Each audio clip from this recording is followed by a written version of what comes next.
அவ்வையிடமிருந்து வேறுபட்டு சிறுவர்களுக்கு புது வழி காட்டுகிறார்.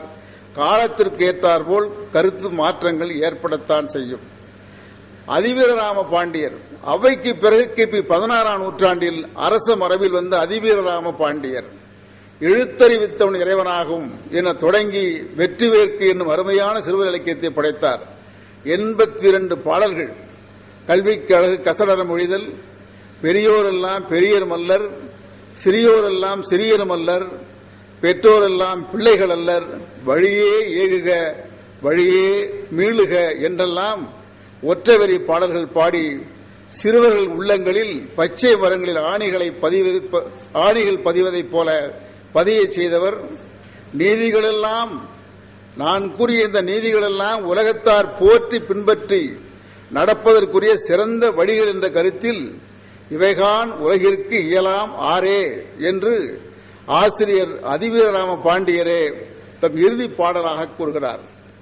உலகநாதர் சிறுவர்களின் உளவியலை தெளிவாக கண்டறிந்த உலகநாதர் தந்த சிறுவர்களுக்கும் உலக நீதி என்பதாகும். கிபி 18ஆம் நூற்றாண்டில் வாழ்ந்தவர். சிறுவர்களுக்கு வெள்ளக்கட்டிகளை தின்னக் கொடுப்பது போல் தெல்லிய நீரோட்ட நடையில் பழகு தமிழில் மிகவும் அழுத்தம் திருத்தமாக 61 நீதிகளை கூறுகிறார்.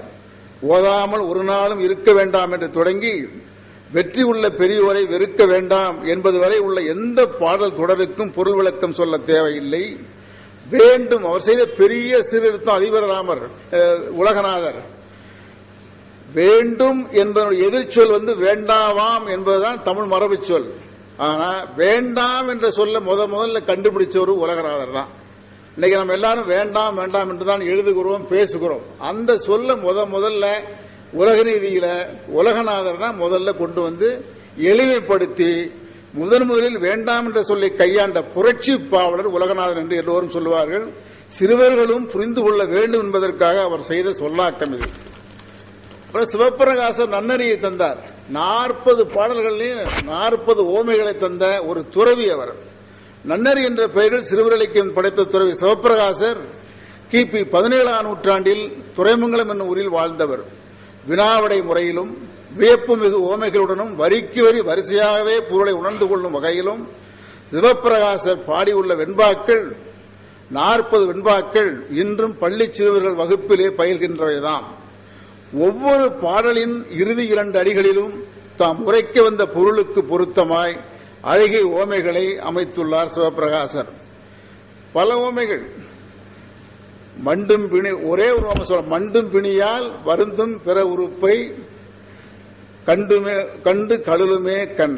நம்ம உடம்புல உள்ள எந்த உறுப்புல நோய் ஏற்பட்டாலும் அதை பார்த்து அழுகின்ற ஒரு உறுப்பு கண்ணுதான்.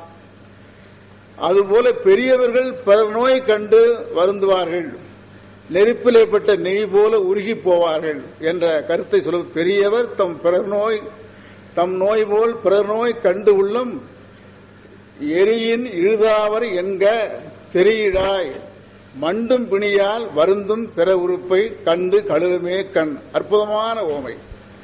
நம்முடைய உடம்பிலே எந்த பாகத்திலே எந்த உறுப்பு பாதிக்கப்பட்டாலும் அதை பார்த்து அழுகின்ற உறுப்பு நம்முடைய உடம்பிலே கண்தான் என்ற அந்த கருத்தை வைத்து அருமையாக அந்த ஓமையை சொல்லி பெரியவர்களுடைய இயல்பை அதில் நமக்கு பிரதிபலித்து காட்டுகின்றார். 20ஆம் நூற்றாண்டில் சிறுவர் இலக்கியம் படைத்தவர்கள் ஏராளம். இங்கே வந்திருக்கிற அவ்வளவு பேரும் சிறுவர் இலக்கிய படைப்பாளர்கள். அறிமதி தென்னகன், செல்ல கணபதி, அம்மையார் அவர்கள் அத்தனை பேரும் சிறுவர் இலக்கியத்திலே மிகுந்த ஈடுபாடு உடையவர்கள். குழந்தை கவிதை இலக்கியம் 20ஆம் நூற்றாண்டு தமிழ் இலக்கிய வரலாற்றில் ஒரு புது வரவு என்று சிலம்பொலி செல்லப்பன் கூறுகிறார். பாரதியார், பாரதிதாசன், கவிமணி தேசிய விநாயகம், வாணிதாசன், அடிகளாசிரியர் இப்ப தொல்காப்பியர் விருது வாங்கினார் 5 லட்சம் ரூபாய், முத்தமிழறிஞர் கலைஞர் கொடுத்தாரு.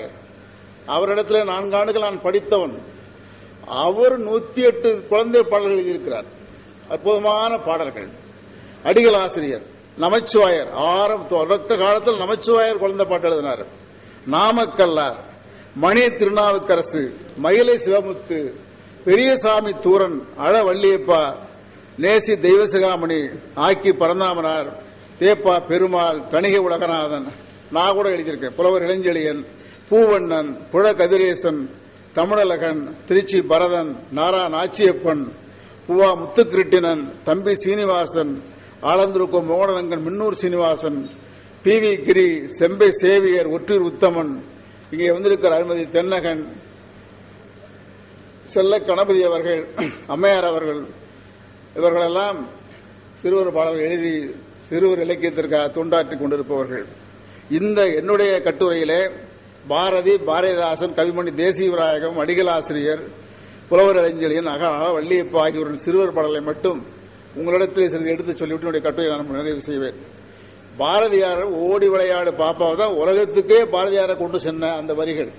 ஓடி விளையாடு பாப்பான்னு தொடங்கி அந்த பாப்பா பாட்டை அறியாத பாப்பாவோ பையனோ உலகத்தில் எந்த தமிழ் குடும்பத்திலும் இருக்க முடியாது. உலக புகழ்பெற்ற பாடல் இது. குழந்தைகளாகட்டும், வளரிளமை பருவத்து சிறுவர்களாகட்டும், அவர்களுக்கு உடலை உறுதி செய்கின்ற விளையாட்டு தான் முதன்மையானது என்பது பாரதியின் கருத்தாகும். அவரின் புதிய ஆத்திசூடியிலும் உடலினை உறுதி செய் என்று கூறியுள்ளார். ஓடி விளையாடும் சிறுவர்கள் மற்றவர்களோடு கூடி விளையாடவும் வேண்டும் என்று சொல்லி முதல் பாடலில் ஒற்றுமையைத்தான் குழந்தைகளுக்கு பாரதியார் வலியுறுத்துகிறார். 16 பாடல்கள், 64 வரிகள் என அனைத்தும் சிறுவர் உலகம் அறிந்து கொள்ள வேண்டிய நீதிகள் தமது புதிய ஆத்திசூடியில 110 பாடல்கள் பாடியிருக்காரு. புதிய ஆத்திசூடி. குன்றன நிமிர்ந்து நில், கொடுமையை எதிர்த்து நில், பாட்டினில் அன்பு செய், புதியன விரும்பு, மானம் போற்று, வானனூர் பயிற்சிகள், வைய தலைமைகள் என்றெல்லாம் அவர் பாடியிருக்கிறார். பாரதிதாசன் பாரதியை விட சிறுவர்களுக்காக நிறைய பாடியவர், நிறைவாய் பாடியவர். சிறுவர்களுக்காக இளைஞர் இலக்கியம் என்ற தலைப்பிலேயே ஒரு நூல் வெளியிட்டுள்ளார். இசை அமுது என்ற அவரின் நூலில் சிறுவர் பகுதியும் இடம்பெற்றுள்ளது. எதை எப்படி சொன்னால் இளைஞர்கள் உள்ளம் ஏற்குமோ அதை அப்படி சொல்வதில் அவருக்கு நிகர் அவர்தான். அறிவு என்ற பகுதியில் நேர்பட ஒழுகு என்ற தலைப்பில் பாவேந்தர் படைத்துள்ள 8 பாடல்கள் சிறந்த, செம்மை வாய்ந்த, தகுதி நிறைந்த சிறுவர்களை உருவாக்குகின்ற பாடல்களாகும். நல்லா சொல்வார். தனித்து வரும்போது ஒரு பெண்ணு தனித்து வர்ற கெட்ட தருதலை, ஒரு கெட்டவன் தனித்து வரும்போது கெட்ட தருதலை கண் வைத்தால் இனிக்க நலம் கூறு, பெண்ணே இல்லாவிட்டால் தாக்கு. இந்த கட்டுரையில் கொண்டு வர இந்த பாட்டை, தனித்து வரும்போது கெட்ட தருதலை கண் வைத்தால் இனிக்க நலம் கூறு, பெண்ணை இல்லாவிட்டால் கூறு. இப்படிப்பட்ட பலர் தரையிலே உட்கார, சிறுவர்களுக்கு சொல்றாரு பாருங்க, தரையிலே உட்கார வேண்டாம், ஒரு தடுக்குமா இல்லை உன் வீட்டில், சுண்ணாம்பு கட்டியை நறுக்காதே, நல்ல சுவரிலும் கதவிலும் கிறுக்காதே, கொடியவர்கள் தாக்க வந்தால் தடியினை தூக்கு, வெறும் கோழைகளை ஏழைகளை வாழ வைப்பாயினே, கடன் வாங்க கூடாது தம்பி, மிக கருத்தாய் செலவிட வேண்டும். இதெல்லாம் பாரதிதாசன் பாட்டு. அப்புறம் இசையமுது பகுதி எடுத்து படிச்சீங்கன்னா அவர் சொல்லியிருக்கிற ஒவ்வொரு வரியும் குழந்தைகள் படிச்சுன்னா ஒரு மிகச்சிறந்த குழந்தையாக உருவாகி வளரும். பசி என்று வந்தால் ஒரு பிடி சோறு புசி என்று தந்துபார் அப்பா. வந்திருக்காரு அறிமுகத்தான புதுவையில் தான் வந்திருக்காரு. இன்று குழந்தைகள் நீங்கள், எனினும் இனி இந்த நாட்டினை ஆள பிறந்தீர், காக்க இடத்தில் உள்ள ஒற்றுமை கண்டு நீ வாழ்க்கை நடத்தினால் நன்மை உண்டு. இப்படியெல்லாம் பாடியிருக்கிறார். தேசிய விநாயகம் அவர் தான் 1901ஆம் ஆண்டிலேயே குழந்தை படலம் முதல்ல எழுத ஆரம்பிச்சவர். அருமையா பாடிப்பார். அரசே எழுந்திருன்னு பாடுறாரு பாருங்க. அரசே அப்பா எழுந்திரையா, அரசே எழுந்திரையா, கொக்கோ என்று கோழி ஏதோ கூவுது பார் என்று பாடி சிறுவர்களை தூக்கத்திலிருந்து கவி